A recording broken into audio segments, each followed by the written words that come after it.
믿음으로 전하는 감사와 은혜의 고백 어메이징 그레이스 이세준입니다. 안녕하세요, 윤유선입니다.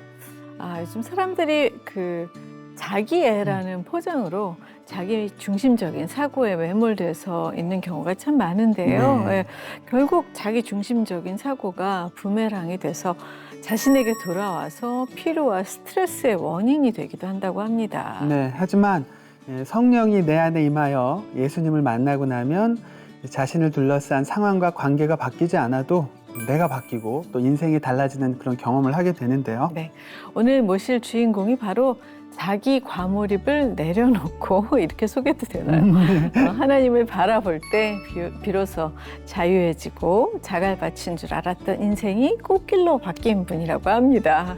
열심히 좀 지나쳐서 자기 과몰입으로 고단한 삶을 사는 성도들에게 부족하지만 나아질 수 있다는 메시지를 전해주시는 김천 더세움교회의 정통령 목사님을 모셨습니다. 지금부터 주변이 바뀌기를 바라기보다 나를 바꿀 때 개입하시는 하나님, 그 놀라운 은혜가 시작됩니다. 안녕하세요. 안녕하세요. 네, 목사님 나와주셔서 감사합니다. 네. 말씀 많이 들으실 것 같은데 성함이 굉장히 인상적이세요. 네. 한 번 들으면 잊을 수 잊을 없어요. 수가 없어요. 그냥 성만 기억하면 될 것 같아요. 네. 보통 대통령 할 때 그 통령하고 같은 뜻의 글자인가요? 네, 맞습니다. 안타깝게도 네. 다스릴 통, 다스릴 영, 대통령 할 때 그 통령이 맞습니다. 네. 네. 뜻은 또 좋은 것 같아요. 근데 그렇게 혹시 형제분 남매가 계신가요? 네, 제 동생이 하나 있는데 남동생이 있는데 동생 이름도 비슷합니다. 총령. 총령. 네, 국무총리 할 때 총리, 대통령 할 때 통령. 예.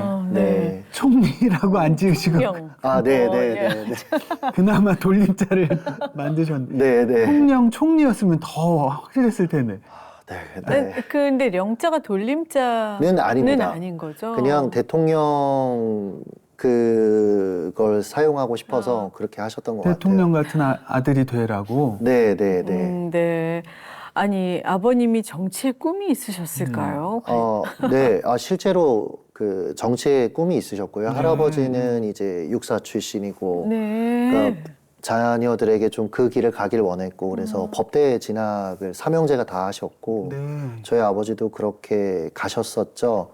근데 뭐 인생이 뜻대로 풀리지 않잖아요. 또 하나님 부르시는 대로 풀리니까 이제 그 과정 속에 좀 어려움들이 있으셨죠. 그래서 정치 쪽으로는 가지 못하셨죠. 네. 그래서 아버님은 정치 쪽으로 가지 못하시고 목회자가 되셨어요. 그러니까 원래 목회를 하고 싶은 마음은 없으셨고요. 네. 저희 그 아버지가 이렇게 나름대로 꿈을 펼치시다가 폐결핵에 걸리셔서 그러니까 옛날에 폐결핵 걸리면 위험했죠. 거의 돌아가시는 병이라고 그렇죠. 생각하던 시절이 있었죠. 네. 그래서 실제로 죽음 직전에 기도하면서 극적으로 하나님이 살려주셔서 뒤늦게 신학을 하신 케이스. 네. 그러면은 목사님의 이름은 다 지어주시고 나서 그 후에 목회를 하신 거예요? 그렇죠. 맞습니다. 네. 아니, 그러니까 여기 우리 어메이징 그레이스에 나와주시는 분들 부모님이 목회를 하신 게 전혀 이제 새로운 일이 아닌데 놀라운 일이 아닌데 아들을 통령이라고 지어놓고 목회를 하셨다고 하니까 너무 의아해서 여쭤봤어요. 네. 그렇다면 우리 목사님께서도 자연스럽게 아버님 목회하시는 거 보면서 이제 목회자의 꿈을 키우신 건가요?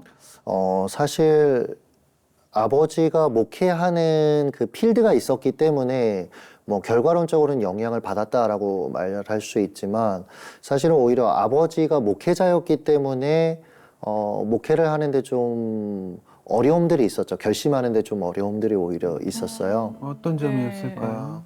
그러니까 저희 아버지가 뒤늦게 목회하셨고 젊은 날에 이제 꿈이 나름 있으셨는데 뭐 정치의 꿈도 있으셨겠지만 예전에 이렇게 송골매처럼 이렇게 머리 장발로 하시고 기타 치시고 그러니까 여러 가지가 있는데 젊을 때 다 좌절되면서 여러 가지 어려움들이 마음에 좀 있으셨던 거죠. 그리고 할아버지도 워낙 이제 육사 출신에 강하게 자녀들을 몰아붙이는 분들이니까 그러다 보니까 저희를 대하는 데 있어서도 그렇게 좋은 아빠로서 저희를 대하지 못하셨어요. 그러니까 어머니하고 관계도 좀 안 좋으셨고 네. 그래서 어머니를 이렇게 좀 때리시는 부분도 많이 있었고 목사님 네, 저희 아버지가 되신 어머니를 후에도. 그쵸. 네네. 근데 이제 방이 한 칸짜리밖에 안 되니까 그걸 이제 어려서부터 저는 봐야 됐던 거죠.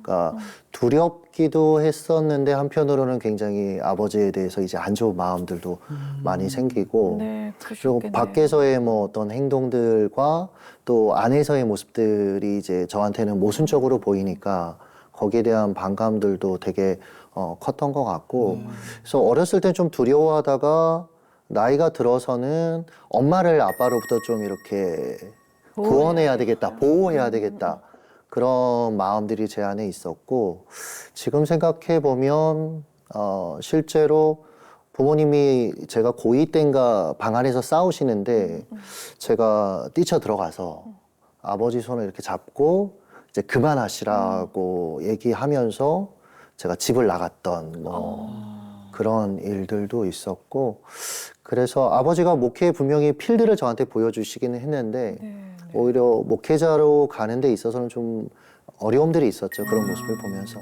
네. 근데 뭐 나중에 아버님이 어떻게 변화되셨는지는 모르겠지만 그런 목회자의 자녀 같은 경우에는 오히려 크게 상처받고 하나님을 떠나는 경우도 더러 많이 봤습니다. 근데 목사님 이렇게 뒤를 이어서 목회를 하시게 되기까지 어떻게 상처가 치유되신 거네요? 그쵸. 그러니까 목회를 하는 신학교에 가서 이렇게 지금까지 오면서 끊임없이 어떻게 보면 아버지하고의 관계 속에 있었던 그런 상처들이 결국은 하나님 앞에서 해결되는 과정들을 많이 겪었죠. 네네네. 네.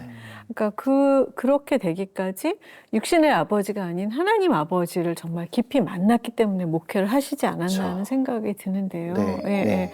그 하나님을 만난 얘기를 좀 들려주세요. 예.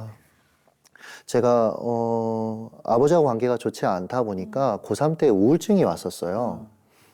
그때는 우울증인지도 몰랐죠, 사실은. 그냥 살고 싶지 않고 네네. 그리고 내가 왜 여기에 존재하는지 그 존재 이유를 모르겠고 그래서 고3 수능 100일 남겨놓고 선생님께 말씀을 드렸어요. 담임 선생님께. 선생님 제가 살고 싶지 않고 살 이유를 모르겠고 공부를 못하겠다. 제가 다녔던 학교가 한 12시 많을 때는 한 2시까지 잡아놓는 학교였거든요. 옛날에 야간 자율학습 많이 시켰잖아요. 새벽 2시요? 네, 네.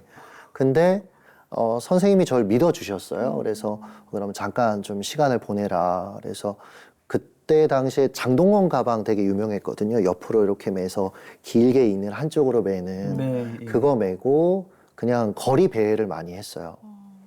비가 오면 비도 맞고 그러면서 왜 도대체 내 인생은 왜 이렇게 힘들까?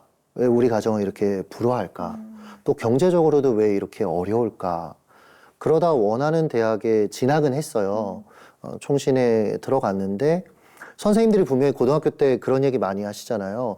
원하는 대학만 가면 인생이 달라진다. 네, 네. 확 핀다고 그쵸. 하죠. 네. 저도 집을 탈출하면, 그러니까 왜냐면 부모님, 아버지와 관계가 안 좋았으니까 빨리 집을 탈출하면, 그리고 내가 원하는 대학에 가면 내 삶이, 내 내면도 괜찮을 거야 생각을 했는데 해결이 안 되더라고요. 그래서 지금 생각해 보면 1학년 때 수업 들어가는 외에는 기숙사에서 잠만 잤어요.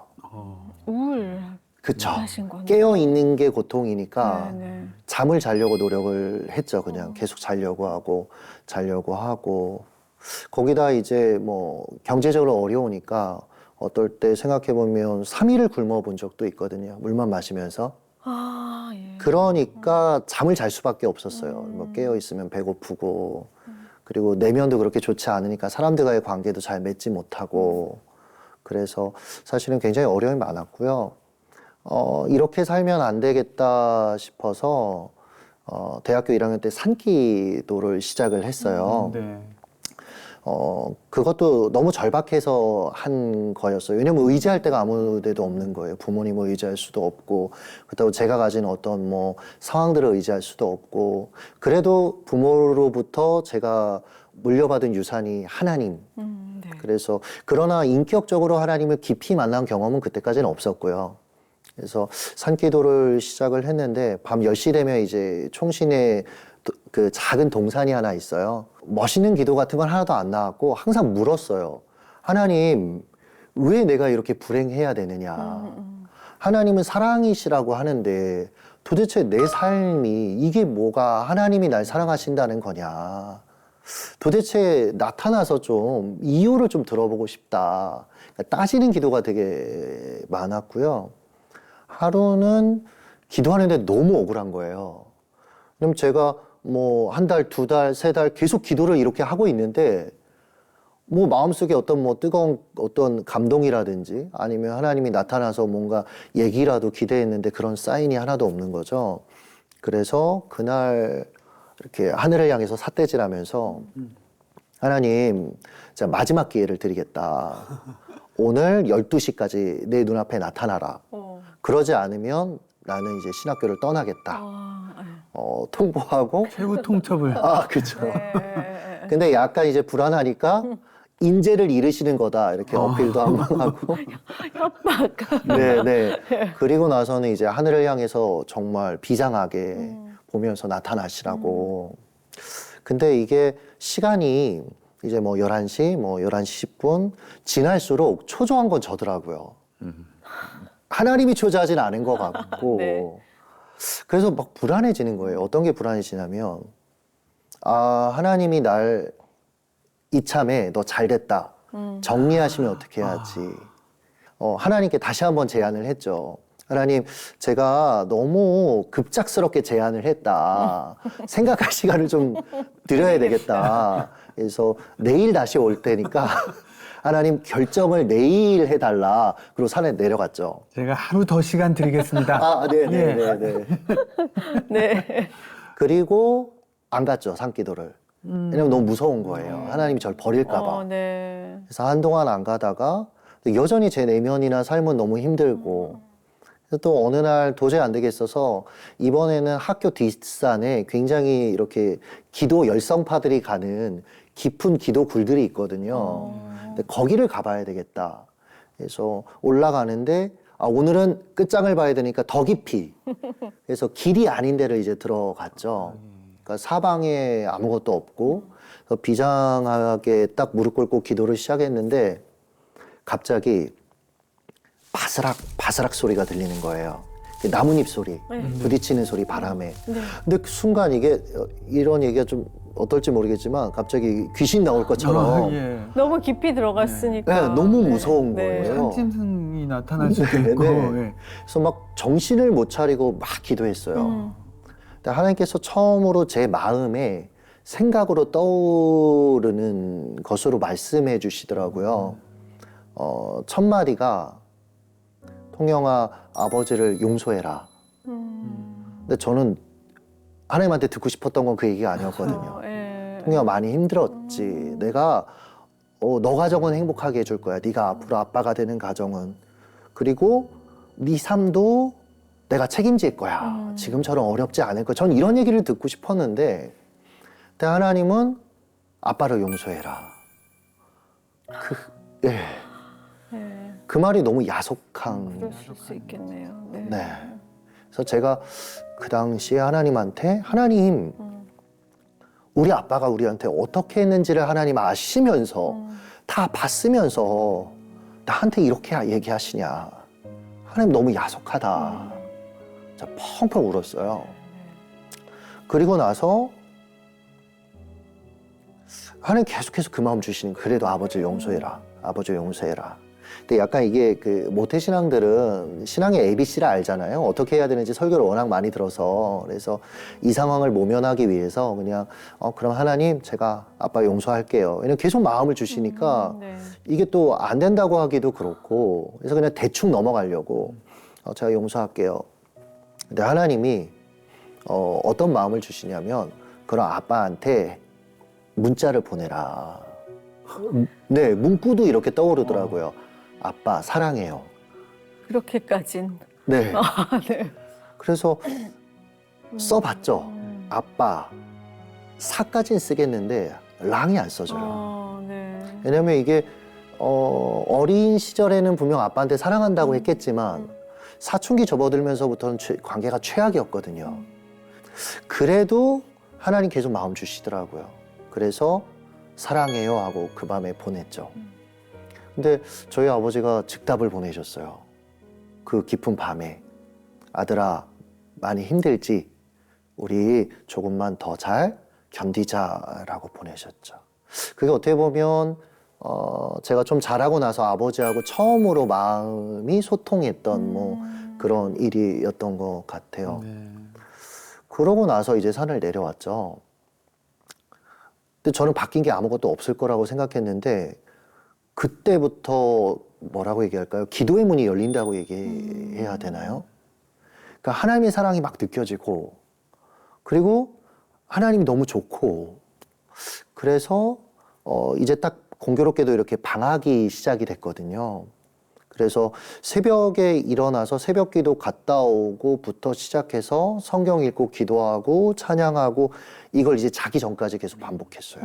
네네. 이걸 계속 반복하고 하나님이 너무너무 좋아서 막 견딜 수가 없고 아, 하나님 너무 좋은 아버지시구나. 너무너무 행복한 거죠. 너무너무 감격스러운 거죠. 그러면서 성경을 읽는 재미들을 정말 많이 경험했고 네. 어느 날은 하나님이 손바닥에 제 이름을 새기셨다라고 얘기하시고 어떤 날은 스바냐서를 보면서 저를 보면서 기쁨을 이기지 못하고 즐거워하신다고 저를 보면 콧노래 부르신다고 하고 이러면서 사실은 제 내면이나 삶이 변화되기 시작했죠. 예. 네. 사실 그 신학대학원 졸업하신 이후에 이제 김천에서 교회를 개척하시게 됐는데 그때 나이가 하나, 네, 31. 만으로 31. 되게 젊은 나이이기도 했고 아버지께서 평생 힘들게 사역하시는 것도 보셨잖아요. 예. 그래서 개척을 하고 싶은 소망이 마음속에 있을 것 같지는 않은데 어떻게 하다가 또 개척부터 시작하시게 된 걸까요? 개척을 정말 안 하고 싶었어요. 예. 그러니까 아버지가 평생 성도 한 10명에서 20명 사이에 목회를 하는 걸 보면서 제가 중3 때 어떤 기도를 시작했냐면 하나님 저는 서울에 있는 교회 중요한 건 서울이에요. 서울에 있는 교회 4만 명 성도 모이는 교회 담임 목사 되게 해주세요라고 기도를 중3 때부터 시작했어요. 네네. 그러니까 그때는 그게 하나님 주신 어떤 감동이나 비전이라고 해석했지만 이제 와서 보면 상처였고 결핍이 없고 야망이었던 거죠. 그래서 제가 실제로 신학교 딱 학부 들어갔더니 그 체프 시간에 부르는 찬양들이 있잖아요. 근데 네네. 절대 부르지 말아야 될 곡들이 있더라고요. 그래서 자체 금지곡, 뭐 리스트 같은 걸 제가 만들었었는데 그 중에 하나가 그 주님 내가 여기 있사오니 나를 보내소서. 막 신학생들 이거 부르면 뭐 장난 아니거든요. 막 손 들고 어디든 눈물 막. 흘리고. 네. 네. 근데 저는 이제 속으로 쟤들은 미쳤다. 왜냐하면 하나님이 그러니까 주님 내가 여기 있사오니 나를 서울 4만 명 교회에 담임 목사로 보내소서는 오케이. 네. 근데 주님한테 주도권을 주는 거잖아요. 그 고백이. 네. 그러니까 여전히 하나님에 대한 오해들이 많은 때였으니까 어렸을 때였으니까 하나님이 들으시면 저희 아버지처럼 저희 아버지 결핵 고치고 나서 목회 어려운데 계속 하게 하셨다라고 제가 생각을 했거든요. 그러니까 나도 그렇게 할지도 몰라. 그러니까 뭐 낙도로 보낼지도 몰라. 아니면 뭐 아프리카로 보낼지도 몰라. 네. 찬송가 중에도 안 불렀던 찬송가가 있어요. 부름받아 나서니 뭐. 이게 어디든지 가오리다. 네, 그게 저는 못하겠네요. 서울 4만 명 교회 안 불렀고 그 다음 가사는 더 이상하잖아요. 아골 골짝 빈들에도 거기 4만 명 없거든요. 그래서 사실은 개척을 할 마음은 전혀 없었고요. 근데 하나님이 또 이런 친구들을 다루시는 하나님의 또 선하신 인도하심이 있잖아요. 꽤 있을 거예요. 말씀을 안 하셔서 그렇지. 25쯤에 교회에서 한 컨퍼런스에 이렇게 이제 가게 됐어요. 근데 담임 목사님이 교육자들 의무 참석이라고 해서 저는 안 가고 싶었거든요. 그러니까 끌려가는 것도 은혜라고 얘기하는데 아 끌려갈 땐 또 싫잖아요. 그쵸. 그래서 언제 끝나나 하고 맨 뒤에 앉았어요. 근데 감사하게도 사람이 너무 많이 와서 문을 열더니 밖으로 로비에도 이렇게 의자를 깔더라고요. 그래서 옳다거니 하고 맨 뒤로 갔죠. 그리고 다리를 탁 꼬고 언제 끝나나 오후 5시까지 예정돼 있었거든요. 언제 끝나나 하고 있는데 갑자기 눈앞에서 하나의 그림이 보이는 거예요. 네. 뭐냐면 맨 땅에 교회가 세워지고 도시가 형성되면서 이 교회가 그 도시를 바꿔가는 그림이 제 눈에 보이는 거예요. 네네. 제가 그때 딱 직감했죠. 여기는 시골이다. 서울에 이렇게 넓은 맨 땅이 없다. 너무 싫은 거예요. 근데 약간 또 아버지 케이스를 알기 때문에 그냥 말 안 들으면 그렇게 또 이제 하나님에 대한 오해죠, 사실은. 네. 말 안 들으면 투들겨 맞는다. 네. 네. 그런 마음이 있으니까 싫다고 하면 맞고 좋다고 하면 가야 되고. 그래서 제가 가만 생각을 하다가 꼼수를 썼죠. 그러니까 굉장히 잔머리를 많이 굴렸던 사람인데 그 정신 통일, 무념무상. 좋다고 하면 안 되고 싫다고 하면 안 되니까 가만히 애매한. 그쵸. 아무 생각을 안 하려고. 그래서 점심 때에서 권사님이 식사하러 가자. 권사님 나 못 간다. 왜냐면 나 지금 생각을 흐트리면 안 된다. 그날 오후 한 4시 넘어서까지 계속 보이는 거예요. 안 없어지는 거예요. 눈을 떠도 보이고 눈을 감아도 보이고. 이게 일상생활 못 하겠다 싶더라고요. 그래서 하나님께 제가 제안을 하나 했죠. 하나님, 제가 집에 가서 한번 생각해 보겠습니다. 그러니까 거짓말처럼 이 그림이 딱 사라지더라고요. 그러고 나서 제가 2번 다시 기도 안 했죠. 여전히 이제 서울 4만 명 교회 네. 담임 목사 되기 위해서 열심히 이제 큰 교회 사역하고 열심히 사역을 하다가 20대 중반에 꽤 큰 교회에 있었어요. 왜냐면 야망이 있잖아요. 그 큰 교회에 이제 제일 막내 사역자로 들어가서 이렇게 큰 교회들 보면 이렇게 교육자들이 성도들을 만나야 되니까 도열에 있는 경우가 있잖아요. 왜냐면 그래야지 우리 성도하고 인사하고 하니까 맨 끝에 서 있는데 그날따라 너무 찬양을 부르고 싶은 거예요. 그래서 제일 막내가 위계질서가 꽤 있었거든요. 그 공동체가 수석 목사님한테 가가지고 목사님, 제가 오늘은 들어가서 찬양을 부르고 싶다. 이게 말이 안 되는 거거든요. 감히 어린 아이가. 근데 이 목사님이 들어가라고. 그러니까 제가 이때 눈치를 챘어야 됐는데 하나님의 뭔가 작업이라는 걸 그럼 안 들어갔을 텐데 감사하다고 들어갔죠. 찬양이 내 사모하는 주님 이 찬양 부르는데 갑자기 제 안에 막 마음이 막 너무 뜨거워지면서 손을 막 들고 주님한테 제 삶을 헌신하겠다고 딱 기도하는데 그 20대 그 25세 봤던 그 맨 땅에 교회가 세워지고 도시가 형성되는 그림이 다시 보이는 거예요. 저도 무장해제되고 나니까 그렇게 싫었던 그 부르심에 응답하게 되더라고요. 네, 주님, 부르시면 제가 가겠습니다. 그리고 나서 제가 그게 처음 그 막 비전을 보시고 얼마나 한 있다가 2, 3년 뒤 네네네. 그러다가 마지막에 김천 개척 한 1년 전에 새벽 기도 때 말씀 전하고 기도하는데 다시 그게 보였어요. 맨 땅에 교회가 세워지고 도시가 형성되면서 그 도시를 바꿔가는 그림을 보여주시면서 그때 처음으로 김천이라고 알려주셨어요. 제가 무작정 사임을 하고 그 시간이 얼마 걸리지 않았어요. 무작정 사임을 하고 그 과정 속에 아내하고 결혼하고 아내가 대학교 4학년이었는데 그러니까 결혼하자마자 이제 개척을 시작을 했죠. 아니 전 김천에 가셨다 해서 김천이 본가 먼 곳인가 어떻게 김천을 선택하셨을까 했는데 정말 이유 없이 부르심에 순종하신 거네요. 네네네. 근데 아무리 그래도 진짜 그야말로 고생을 많이 하셨을 것 같아요. 연고지도 없고 맨 땅에 교회를 세우는 게 뭔지 알게 되는 그런 시간이 아니었을까 싶은데요. 네, 그랬죠. 일단은 김천을 개척할 때 하나님이 물질 훈련을 많이 시키셨어요. 예를 들면 제가 개척 자금이 좀 있었거든요.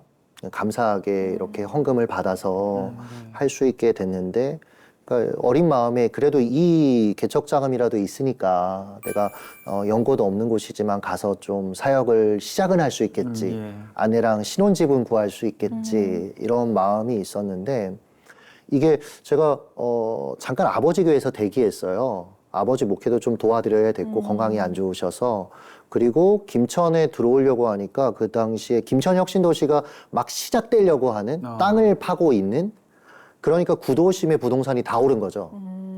그래서 제가 가지고 있는 걸로 들어갈 수가 없는 거예요. 구도심에조차.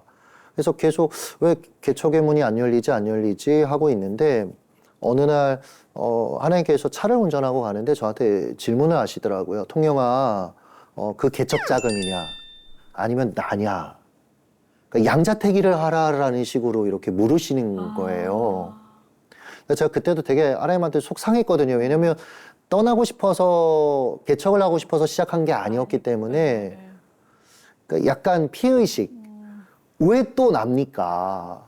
하나님이 이만큼 순종을 했으면 이젠 좀 알아서 편안하게 좀 밀어주셔야 되는데 왜 그나마 갖고 있는 돈이냐 나냐를 또 물으십니까? 근데 아까도 말씀드렸지만 우리가 모태신앙들은 약간 신앙의 ABC는 알잖아요. 그러니까 또 배운 건 있으니까 그래도 하나님이죠 라고 마음에 없는 얘기를 했어요. 그리고 나서 집에 가서 아내한테 여보 이제 개척의 문이 열릴 거다. 왜냐하면 내가 오늘 하나님이 날 이렇게 시험하셨는데 내가 그 테스트에서 멋지게 대답을 했다. 통과했다. 근데 안 열리는 거예요. 왜냐하면 하나님 중심을 아시잖아요. 어느 날 또 운전을 하고 가는데 하나님께서 또 물으시더라고요. 그 개척 자금이야? 아니면 나야? 정말 심각해지더라고요. 왜냐면 이제는 하나님을 속일 수는 없는 거고 근데 그때 무슨 생각이 들었냐면 이스라엘 백성들이 범죄했을 때 하나님이 모세한테 야 니네 들어가 근데 난 안 간다? 근데 이게 제가 보기엔 축복이 아니고 저주거든요. 하나님이 있어야 약속의 땅이지 하나님이 없으면 아무 의미가 없잖아요. 그게 생각나면서 그래도 저는 하나님이죠 라고 얘기는 했죠. 근데 그 영화에 보면 남자 주인공들이 이렇게 눈을 딱 감으면 한쪽만 눈물이 이렇게 흐르는 게 있잖아요. 네, 예. 저는 그게 거짓말이라고 생각을 했어요. 그러니까 안약을 넣었다. 근데 정말 운전하면서 그 대답을 하는데 한쪽에서 눈물이 이렇게 주르륵 흐르는 거예요. 네. 그래서 이게 견딜 수가 없어서 나중에 차를 갓길에 대고 제가 펑펑 울었어요. 왜 자꾸 저한테 이러시냐. 다른 사람들도 많은데. 그러고 나서 며칠 뒤에 그 개척 자금을 사기 당했어요. 네. 어떻게 사기를 당했어요? 아니 아니 그렇게 어떻게 귀한 돈을 그렇게 막 함부로 남한테 선뜻 맡길 만큼 평범한 삶을 사신 분이 아니신데 어떻게 그런 일이 벌어졌을까요? 세상 물정도 너무 몰랐고 사람도 또 잘 믿는 성향도 또 있었고요. 그러면서도 여전히. 순수했나? 왜? 네. 그리고 제가 개척을 해보니까 교회 안에 이렇게 있었던 때하고는 야생이더라고요. 그러니까 쉽게 얘기하면. 네, 네. 그러니까 성도들이 얼마나 야생에서 살고 있는지를 많이 배웠는데 그러니까 준비가 안 돼 있었던 거죠. 그분이 갑자기 이제 사업이 어려워졌다. 잠깐 자금만 막으면 해결이 된다. 근데 그걸 이렇게 소액건으로 해서 좀 나한테 갖다 달라. 내가 여기저기에 써야 하니까. 아, 네, 그래서 제가 그걸 그렇게 드렸고 나중에 변호사한테 알아보니까 목사님이 잘못한 건 사람을 믿은 것밖에 없다. 그러니까 찾을 수가 없다. 그렇죠. 네, 완전히 당했다라고 얘기를 하더라고요. 그 소액권으로 준다는 게 그게 무슨 의미예요? 그러니까 좀 자료가 작게. 안 네, 그쵸. 남으면 현찰로 뭐 그쵸. 그런 거. 그렇게, 네, 네, 네. 네, 네. 아니 근데 만약에 하나님이 그런 나야 자금이야라고 물어보지 않으셨으면 더 상처받았을 것 같아요. 그렇죠. 그랬으면 제가 목회를 못 하고 있을 수도 있을 것 같아요. 근데 사실 굉장히 어려웠죠. 왜냐하면 이제 아직도 대학 4학년인 아내가 옆에 있고, 아이고. 그리고 저는 나름대로 사역을 잘 하다가 그걸 도중에 내려놓고 내려와 버렸고, 제가 그 결정할 때 주변에서 많이 우려하셨어요. 너 그렇게 하면 2번 다시 서울에 못 올라온다. 그리고 담임 목사님도 저를 되게 사랑해 주셔서 너가 여기서 충분히 사역을 하고 원하면 지방은 언제든 갈 수 있을 텐데 조금만 이렇게 같이 하자라는 제안을 2번이나 해주셨고, 그러니까 그런 상황에서 그런 일이 딱 닥치니까 그날 밤은 뭐 너무 두려웠죠. 막막하고. 와 진짜 이렇게 막 드라마틱하게 본의 아니게 하나님 말씀에 순종하게 된 거잖아요. 그럼 하나님이 도우시는 누군가가 와서 촥 이렇게 맞아요. 맞아요. 드라마틱하게 이렇게. ABC인데 그게. 네. 있긴 있었어요. 그러니까 개척 D-Day 딱 앞두고 희한한 게 사기당하고 나니까 개척의 문이 열리더라고요. 근데 그러면 이제 하나님 함께 하신다 이러고 가야 되는데 D-Day 딱 되고 나서 어떤 마음이 갑자기 생겼냐면 내가 김천에 내려가면 먹고나 살 수 있을까? 그러니까 제가 먹고 사는 것 때문에 사실은 사역을 하거나 바라보거나 그런 시점은 아니었거든요. 네. 근데 원초적인 생각이 올라오는 거예요. 그런 일들을 겪으면서 내가 아무도 알지 못하는 거기에 가서 먹고 살 수는 있나 이 생각이 드는 거예요. 그날 저녁인가 전해 공동체에서 교사로 같이 사역했던 집사님 부부가 연락이 오셨어요. 목사님 어디냐? 그래서 저야 집에 있죠. 목사님 우리가 지금 목사님이 있는 데까지 왔다. 만나기가 싫은 거예요. 근데 제 마음이 너무 안 좋으니까.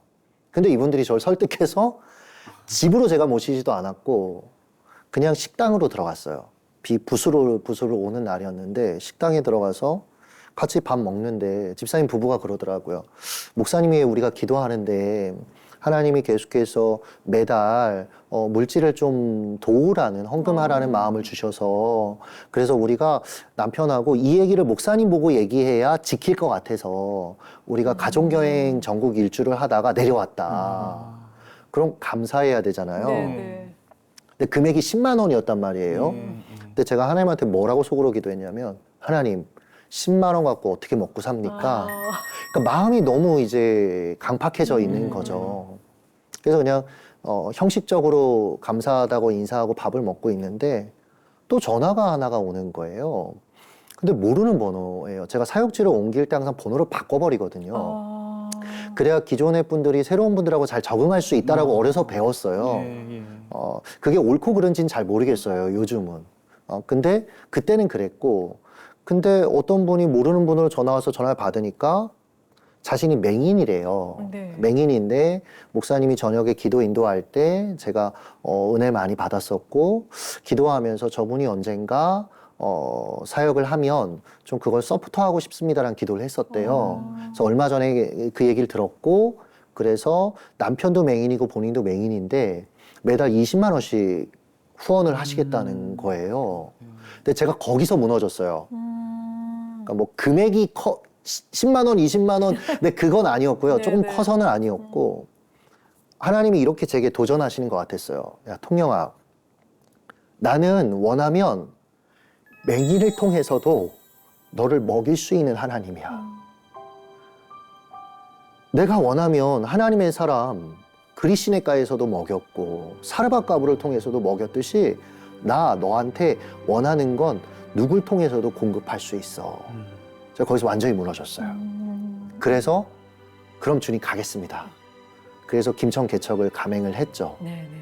근데 그럼 이제 아까 말씀하셨듯이 계속 해피엔딩이 좀 펼쳐져야 되잖아요. 그러니까요. 잘 풀려야 네. 되는데 이제. 근데 이제 제가 부동산 이런 것도 전혀 모르는 어리기도 하고 교육자들이 잘 모르잖아요. 그렇죠. 네. 그래서 그냥 전화번호 보고 김천에 있는 한 부동산에 가서 이제 그분한테 소개를 이제 살 집을 받았는데 밑에 가요방이라고 이름이 돼 있는 거예요. 노래방인 건가요? 조금 달라요. 그러니까 저도 서울에 있을 때는 그냥 노래방만 봤잖아요. 근데 가요방이라고 돼 있는데 나중에 알고 보니까 여기는 이제 아가씨들을 불러서 술을 마시면서 네. 이제 노는 사실은 좋지 않은 공간인 거죠. 그래서 제가 저기는 노래 부르는 데 같은데요. 그랬더니 그분이 저한테 그 부동산 아저씨가 저기 영업 안 해요. 낮이었기 때문에 진짜 영업을 안 하고 있었거든요. 믿었죠. 그러고 나서 들어갔어요. 너무 근데 들어간 날부터 시작해서 이제 밤 되면. 밤에 되면 이제 계속 노래를 고성을 지르면서 여성들하고 같이 어울려서 남자들이 소리 지르는 소리를 들어야 되고 또 나중에 알고 보니까 저희는 2층 집이었는데 2층에 살았는데 그 옆에도 계단을 사이에 두고 옆에도 집이 있었어요. 근데 거기는 이제 흔히 얘기하는 그런 아가씨들이 대기하는 술집에 이렇게 대기 있다가 술집으로 가는 그런 공간이었던 거예요. 그래서 아직도 기억에 남는 게 저희 아내가 어렸잖아요. 그러니까 이렇게 계단을 올라가면 집에 가려고 그럼 이제 그 아가씨들하고 마주치는 거죠. 그럼 그분들이 저희 아내 보고 새로운 아가씨구나. 근데 제가 그 얘기를 아내한테 듣는데 네. 너무 화가 나는 거예요.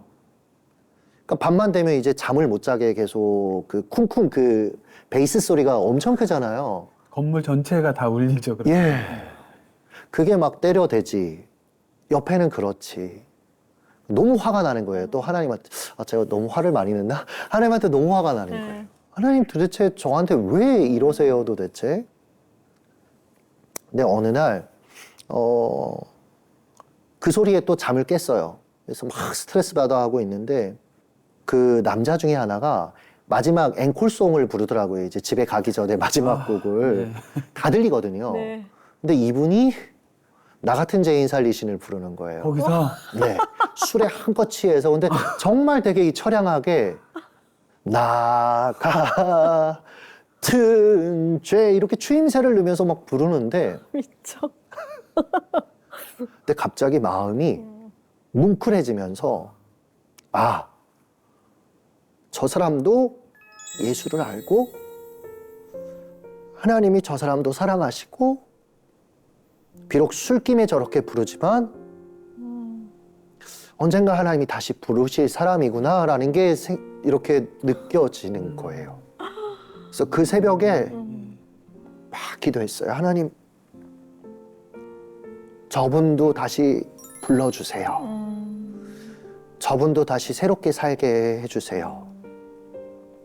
그리고 나서 이제 그런 남자들의 소리가 들리면 상황은 바뀌지 않았거든요. 근데 제 마음이나 제 시선이 바뀌니까 그분들 소리가 들리면 화가 나는 게 아니고 이제 기도하게 되는 거예요.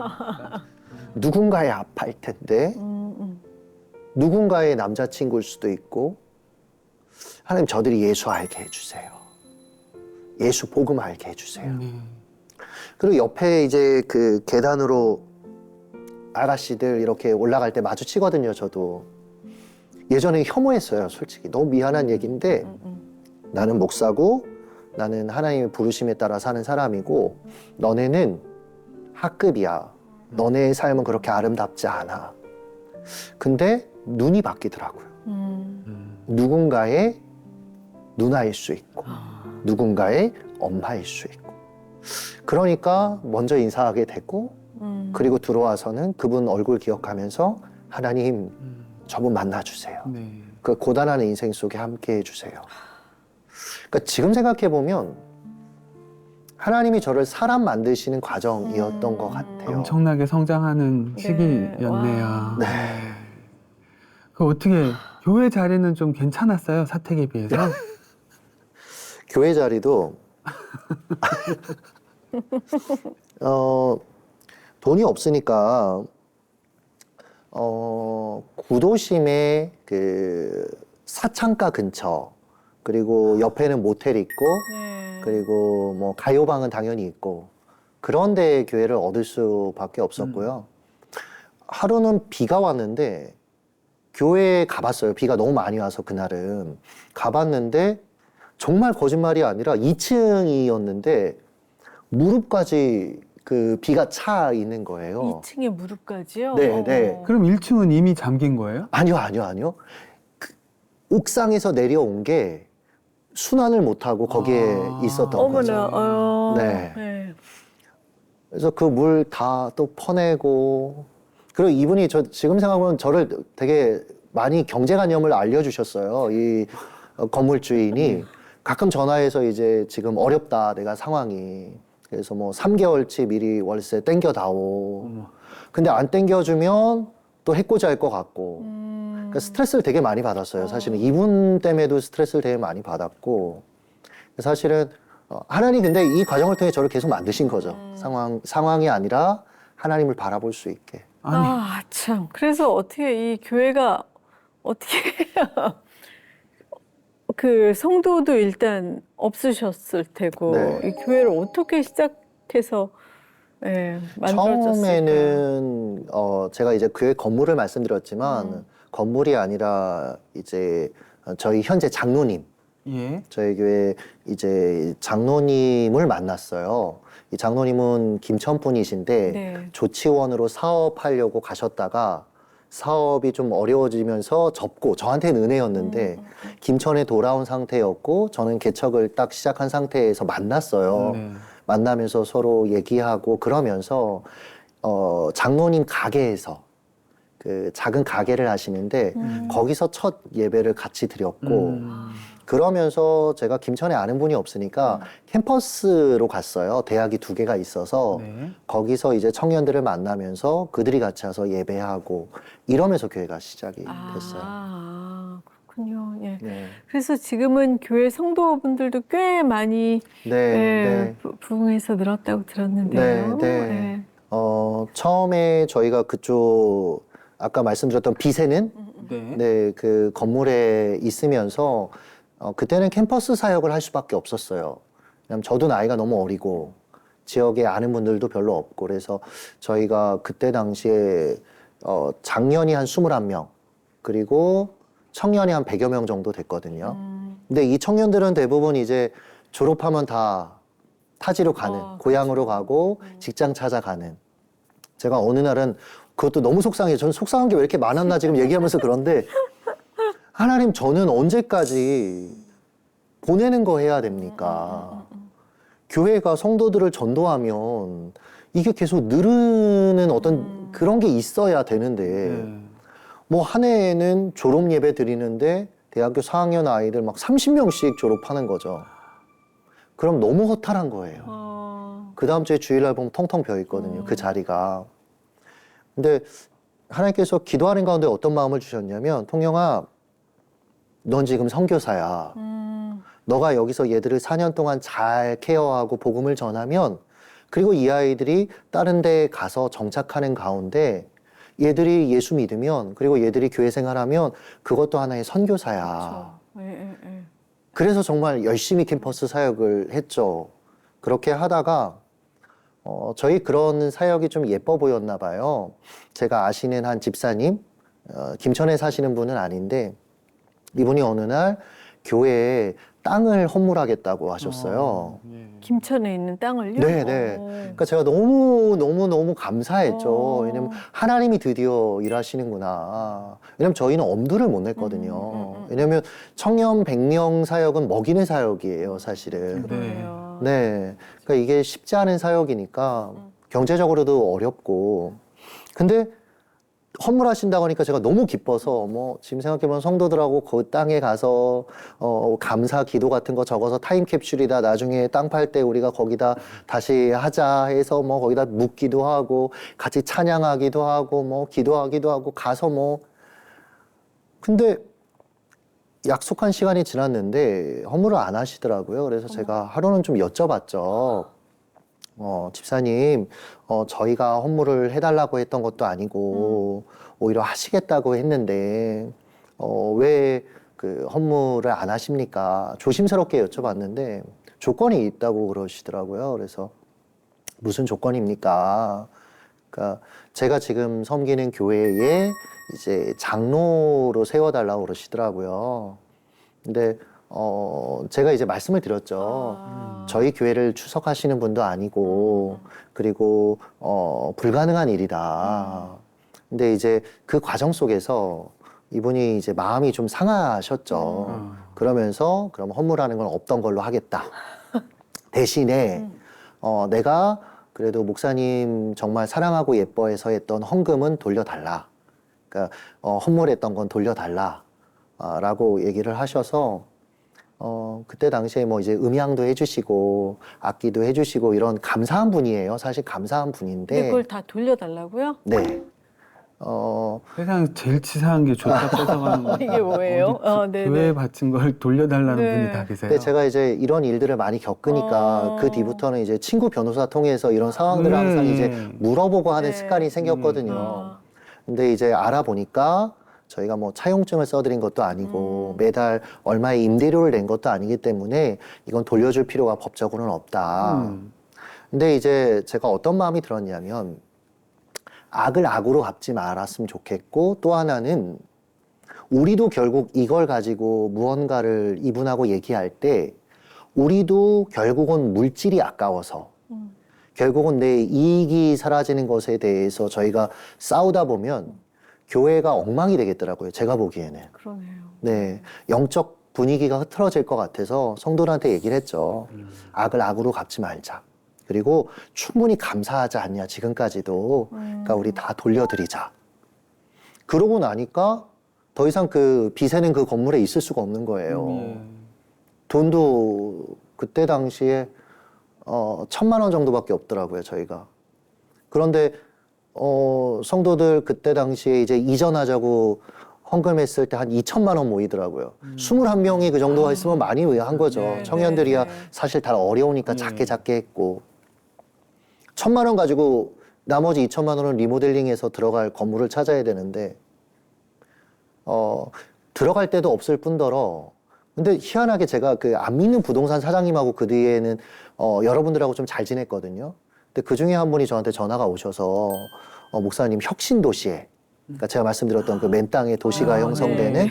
혁신도시에 상가가 하나 있는데 나 잘 아는 동생이다. 거기에 내가 얘기를 해놨으니까 한번 가보지 않겠나. 근데 그때 당시에 종교 부지를 받아서 기존에 있는 교회들, 큰 교회들이 들어갔지 상가교회는 아예 없었어요. 근데 나중에 얘기를 들어보니까 이게 나름의 암묵적인 담합도 있었더라고요. 상가 건물주들하고 부동산 하시는 분들이 무슨요? 여기가 이제 막 시작되는 도시잖아요. 그러니까 교회는 당장 들어오지 않게 하자. 건물 버리니까 그냥 네네 분위기나 이런 게, 그러니까 교회들이 하나도 못 들어갔던 거죠. 근데 그분이 용인분이었는데 자기가 용인에 갖고 있는 건물에 교회가 들어와서 잘 됐대요, 본인이. 그래서 여기도 내가 투자를 해놨는데 교회가 들어왔으면 좋겠다.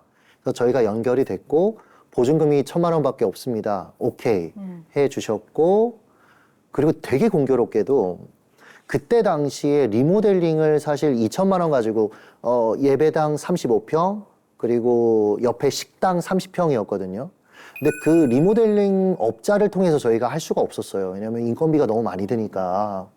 근데 제가 전에 공동체에서 함께 사역했던 신학교 신대원 나왔고 음향대학원을 나오신 집사님 한 분이 있었는데 제가 친하게 지냈거든요. 그래서 제가 농담으로 김천 내려와서 같이 사역하자. 제가 음향이나 이런 거 되게 신경 많이 쓰거든요. 그래서 엔지니어가 있고 없고가 다르잖아요.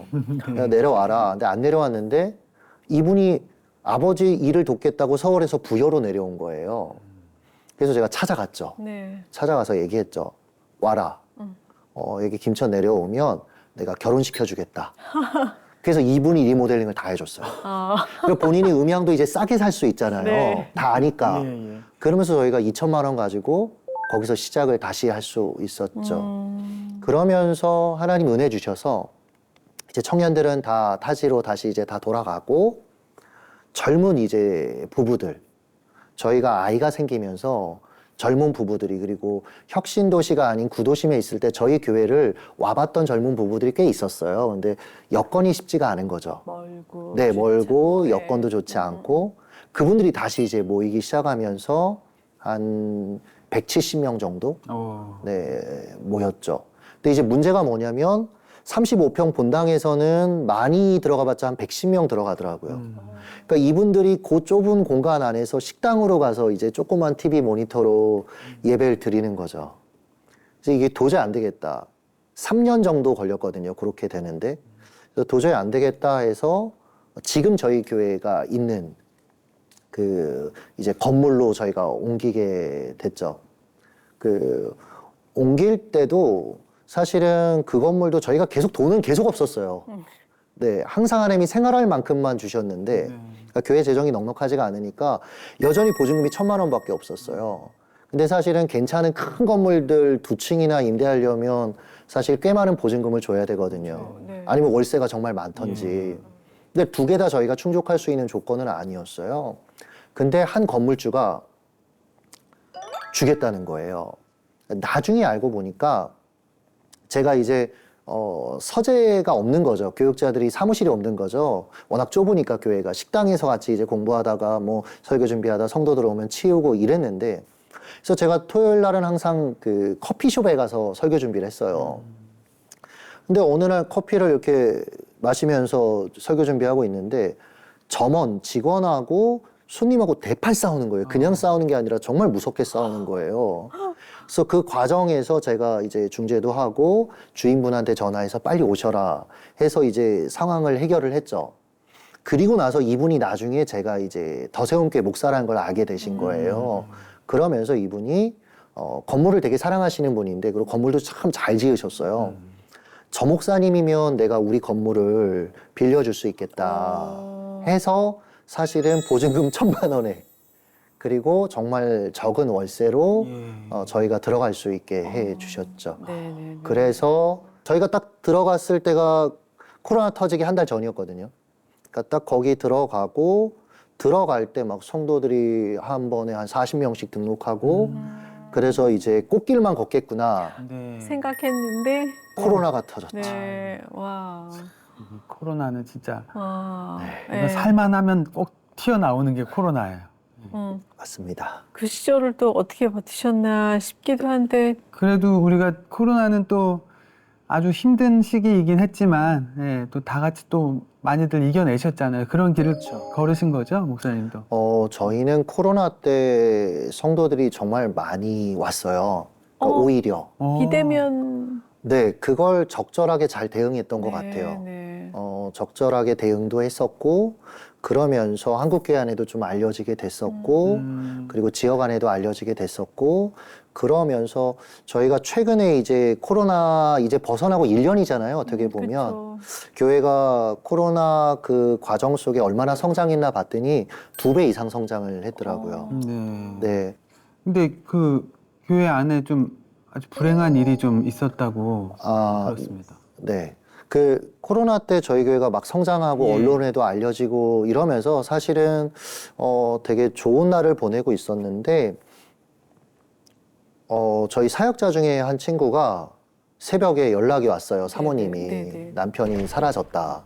남편이 교회에 뭐 하러 간다고 하고 안 들어왔다. 사역자가. 네, 그날이 주일이었거든요. 네. 그래서 새벽에 막 찾았죠, 저도. 혹시나 싶어서 아닐 거야 하지만 막 찾아다녔죠.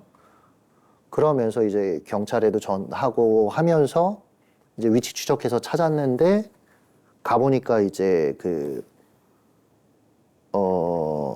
번개탄 그걸 차에 이렇게 이제 아이고. 피워놓고 어머. 이제 생을 달리하려고 네. 시도를 꽤 긴 시간, 그러니까 10시간 이상 노출된 상태에서 이제 의식을 잃었죠. 그래서 대구로 후송 가고 그리고 저도 그 사모님 데리고 이제 차를 타고 이렇게 갔죠. 근데 어떤 마음이 들었냐면 처음에는 그 사역자가 걱정되는 마음도 있지만 교회가 이렇게 성장하면서 오고 있는데 이제 이것으로 인해 어려움을 겪으면 어떻게 하지라는 두려운 인간적인 마음이 그럴 수도 사실은 있죠. 네. 드는 거예요. 그리고 그 친구 아버지가 나를 봤을 때 멱살이라도 잡지 않을까. 왜냐하면 내 소중한 아들을 맡겼는데 너가 어떻게 이런 일을 겪게 하느냐 하실 수도 있잖아요. 네. 사실은. 그러니까 여러 가지 생각이 막 스쳐 지나가는 거예요. 근데 옆에 사모님은 뭐 뒤에서 계속 울고 있고. 근데 순간 어떤 마음을 하나님이 주셨냐면 내가 저 사모님이라면 나는 교회 공동체가 담임 목사가 어떻게 나를 대해 주기를 원할까? 가족이 대해 주기를 원할 거고 이 어려운 과정을 함께 헤쳐나가 줬으면 할 거고 그리고 사모님이 사실은 어려서부터 고아원에서 이렇게 자랐거든요. 그러니까 어떻게 보면 이제 가족이 생겼고 결혼한 지 1년 안 됐었어요. 그러니까 그런 과정 속에서 막 자기 가족 생겼다고 기뻐했던 친구인데 네.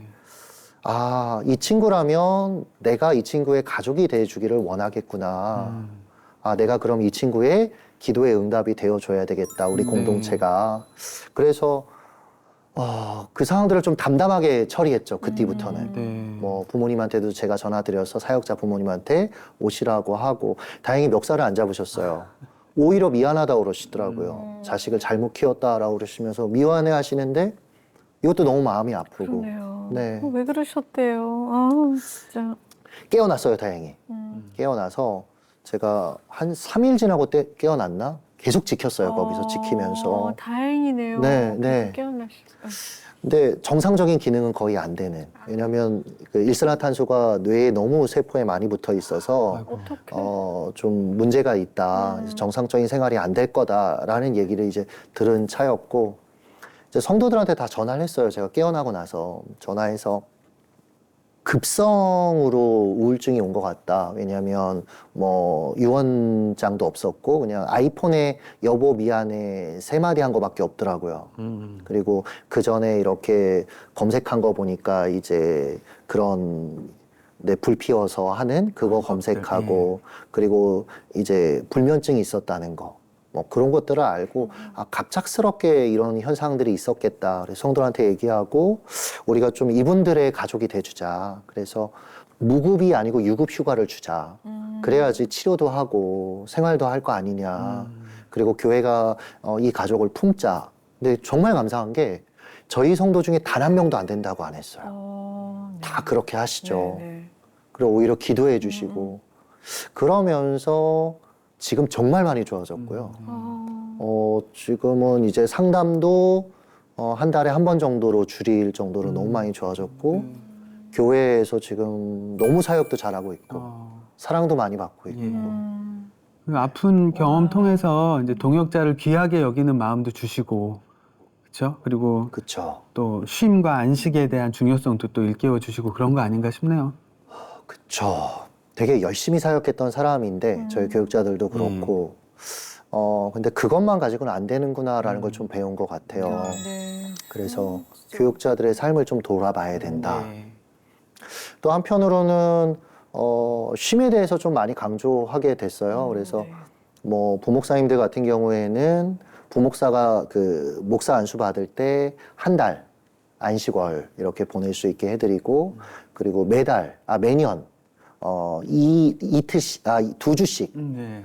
2주씩 또 이렇게 안식월 보낼 수 있게 해드리고 교회도 2달에 한 주는 안식 주간에서 아무 교회 모임이 없이 좀 쉴 수 있게 해드리고 이런 교회 안에 봉사하는 성도들도 보니까 정말 기뻐서 하는 거지만 쉼이 필요하더라. 그실 수 있죠. 네, 네, 네. 저희가 올해 소그룹 리더들 안식년을 줬어요. 제가 저희 아내한테 이걸 결정하기 전에 이제 얘기하면서 되게 걱정을 많이 했어요. 왜냐하면 1년을 쉬라고 하면 소그룹을 리더들이 안 좋아할 거다. 목사님 우리는 교회를 지켜야죠. 그렇게 생각을 했는데 막상 보니까 저희 장로님이 제일 좋아하시더라고요. 목사님 너무 좋은 생각이다. 올 한 해 이렇게 리더들을 쉬게 하면서 느끼는 건 정말 우리는 주를 위해 충성하는 거지만 쉼도 필요하다. 그래서 그런 것도 더 관심을 갖게 됐고요. 네, 네, 네. 네. 오늘 진짜 목사님 아주 그냥 그 크지 않은 목소리로 조곤조곤 너무 재밌게 얘기를 해주셔가지고 네. 저희가 막 시간 가는 줄 모르고 듣고 있는데요. 네. 이 모든 이야기가 담긴 그 개척 과정을 책으로 또 엮으셨어요. 네, 네. 부족하지만 나아지고 있습니다. 목사님 역시도 그 자기 과몰입 때문에 힘든 일을 겪으신 적이 있으셨는데 거기서 어떻게 빠져나오실 수 있으셨을까요? 그러니까 시작점은 아까 말씀드렸던 아버지를 용서하라는 그 하나님과의 만남이었던 것 같고요. 네. 그러면서 결국은 저는 항상 다른 사람이 문제다. 환경이 문제다. 근데 결국 하나님이 저를 보게 하시더라고요. 뭐 단적인 예로 젊을 때 한 사역지에 부임을 했는데 찬양 리더가 찬양을 너무 길게 하는 거예요. 그러니까 예배를 11시 전, 그렇죠. 10시에 끝마쳐야 교사들 성가대도 가고 이러잖아요. 근데 9시에 시작하면 9시 한 45분까지 찬양 인도를 하는 거죠. 그 시간 정해져 있지 않아요? 네. 안 지키는 거죠. 그러니까 도대체 쟤는 뭘까? 그 친구가 고3이었어요. 그래서 저는 그때 20대 한 23살 여기였고 군대였어요. 그 친구 아버지는 그 소령이셨고요. 저는 일병 따위였어요.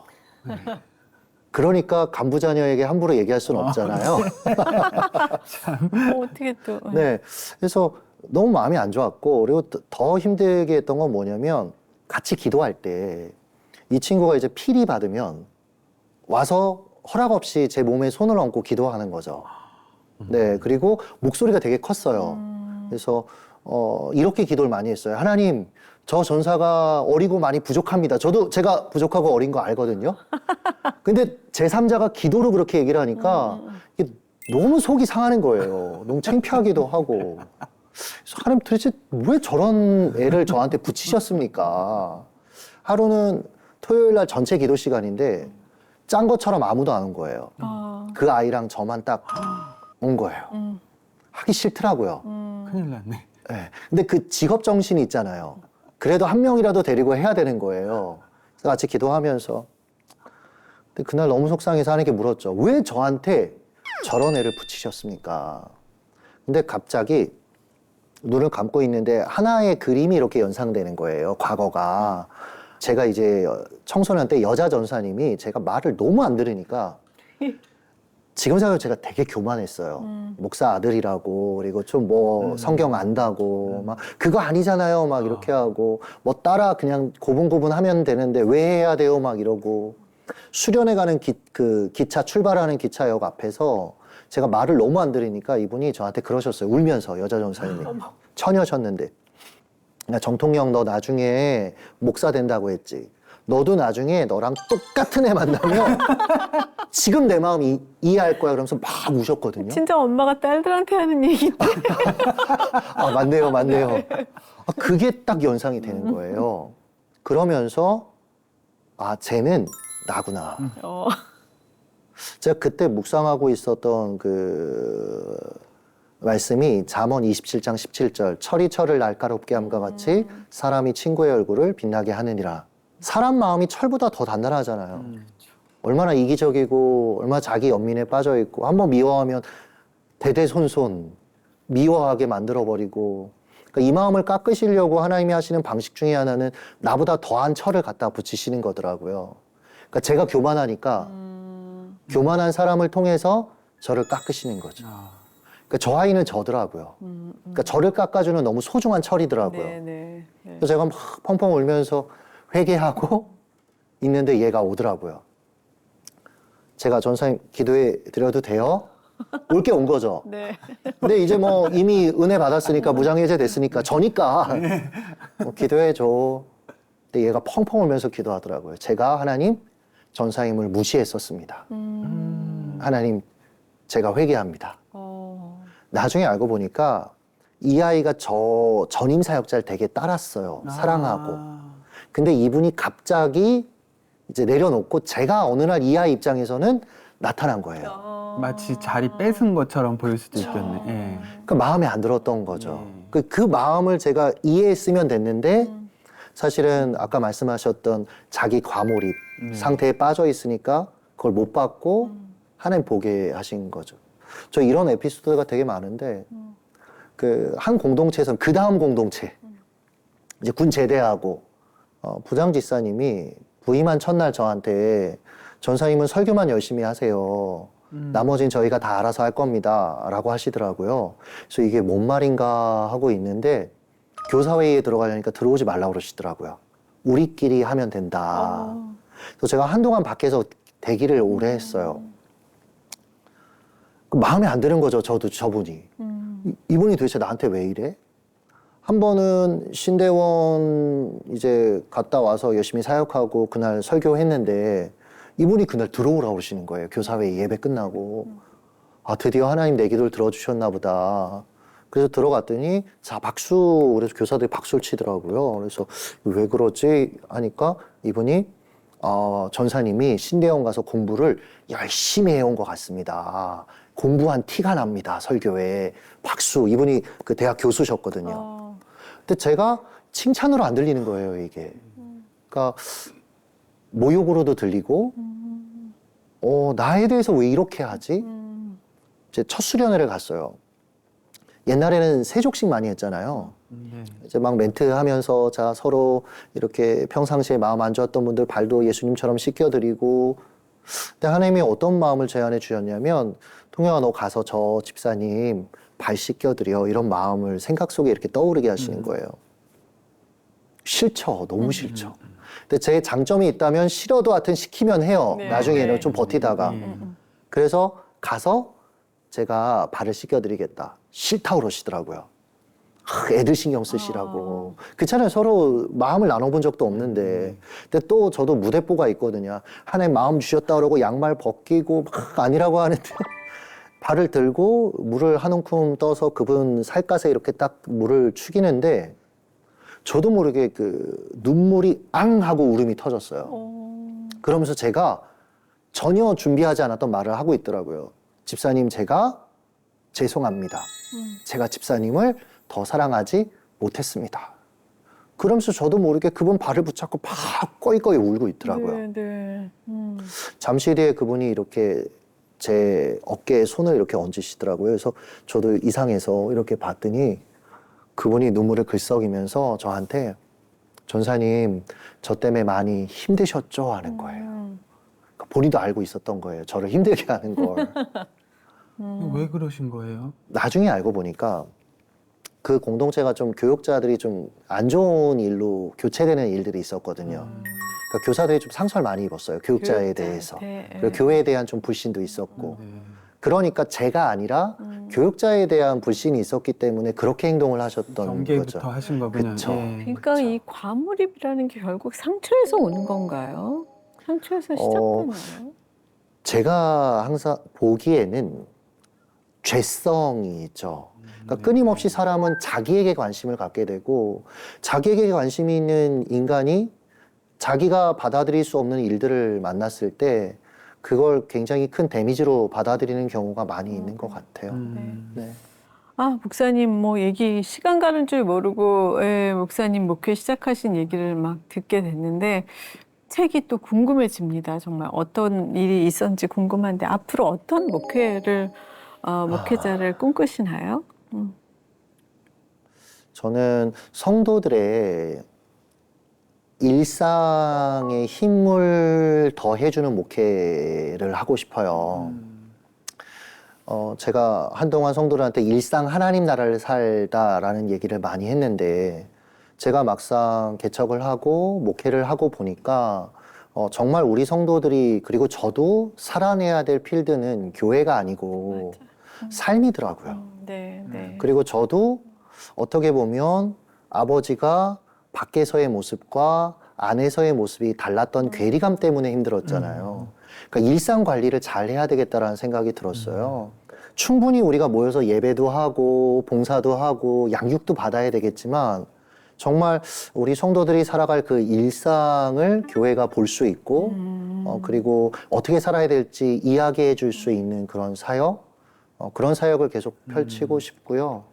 어떻게 보면 그게 연장선이 돼서 제가 그 신후에 직장 사역을 한 5군데 정도 하고 있는 것 같아요. 점심시간에 가서. 네. 네. 맞습니다. 일상에서 진짜 하나님을 만나지 않는다면 그 평안도 없고, 무슨 진짜 의미가 있겠습니까, 맞아요. 사실. 예. 그럼 끝으로 이제 저희 어메이징 그레이스 공식 질문이 남았는데요. 네. 나의 하나님, 내가 만난 하나님은 어떤 하나님? 내가 만난 하나님은 직장 상사입니다. 네? 아까 말씀하실 때 저 약간 그런 생각을 그 성함이 이제 통령이시잖아요. 네, 네. 그러니까 마치 하나님을 섬기는 전도사님이 아니고 예. 대통령 섬기는 비서실장 같은 약간 처세 약간 그런 게 보였었거든요. 네. 그래서 머릿속으로만 그냥 둥둥 떠다녔었는데 직장 상사라는 말씀을 꺼내셔서 깜짝 놀랐어요. 네. 왜냐하면 직장 상사들이 직원들을 어디에 배치해야 제일 능률을 극대화할 수 있을지 사실 잘 볼 수 있더라고요. 네. 그래서 하나님도 제가 계속 가고 싶은 길이 있었는데 그때마다 계속 다른 업무들을 시키시더라고요. 근데 돌이켜보니까 그게 복이었고 그리고 지금의 제가 있는 것 같고 그래서 직장 상사로 잘 모시려고 생각을 하고 아, 있습니다. 예. 네. 특이한 말씀인데 네. 또 늘 순종하시고 그러니까 약간 이해가 되기도 합니다. 네. 항상 기뻐하라, 쉬지 말고 기도하라, 범사에 감사하라라고 말씀을 하셨지만 네, 네. 왜 이렇게 자꾸 기뻐함과 이 감사함은 메말라가는지 그것에 대해서 우리가 참 고민을 많이 하는 그런 시기인데 결국은 너무 자기 중심적인, 다시 말해 너무 심한 과몰입이 결국에는 나 스스로를 네. 피해자 아닌 피해자로 만드는 건 아닌가 뭐 이런 생각을 네. 하게 되는 것 네, 같습니다. 네. 결국에. 그러니까 진짜 뭐 자기애라는 포장으로 자기 과몰입에 빠져서 나의 부족함을 외면하고 오히려 남 탓하고 네. 뭔가 이렇게 주변만 돌아보고 음. 그렇게 되진 음. 않았었나 생각하는 또 결국 나의 부족함을 채워주시는 하나님 한 분이다라는 그런 깨달음을 갖는 시간이었습니다. 네. 네. 이제 자, 이제 노래로 위로드리는 위로와 축복 이세준의 선물 시간입니다. 네, 목사님 오늘은- 어떤 찬양 좋아하실지 좀 몹시 궁금합니다. 뭐 말씀하실 때도 이제 음향에도 관심이 많으시고 네. 워낙 찬양 좋아하시는 분이신 것 금지곡도 같은데. 많았죠. 맞네요. 금지곡. 맞습니다. 네, 네. 주를 향한 나의 사랑을 골라주셨어요. 네. 이게 어떤 의미일까요? 하나님을 20대 초반에 만나면서 이제 새벽부터 밤 늦게까지 잠들기 전까지 찬양할 때 이 찬양을 되게 많이 불렀어요. 그러니까 사랑한다는 고백이 잘 안 나왔거든요. 하나님을 향한. 그러니까 하나님이 저를 사랑한다는 게 잘 안 느껴졌고 네. 근데 사랑하신다라는 게 믿겨지고 사랑을 고백하고 싶어서 이 찬양을 되게 많이 불렀었어요. 네. 오늘 이렇게 귀한 간증 나눠주셔서 너무 감사드리고요. 놀라운 하나님의 은혜에 대한 감동과 감사의 고백, 어메이징 그레이스 오늘 여기까지 하겠습니다. 감사합니다. 목사님 감사합니다. 감사합니다. 네.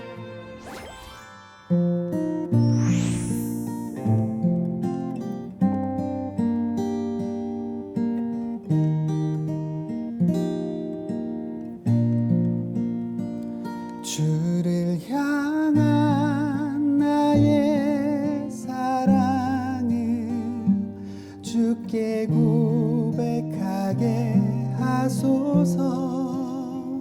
아름다운 주의 그늘 아래 살며 주를 보게 하소서.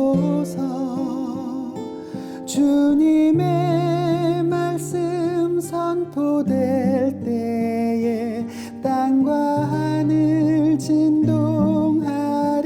진동하리니 나의 사랑 고백하리라. 나의 구주 나의 친구. 주님의 말씀 선포될 때에 땅과 하늘 진동하리니 나의 사랑 고백하리라. 나의 구주 나의 친구. 나의 구주 나의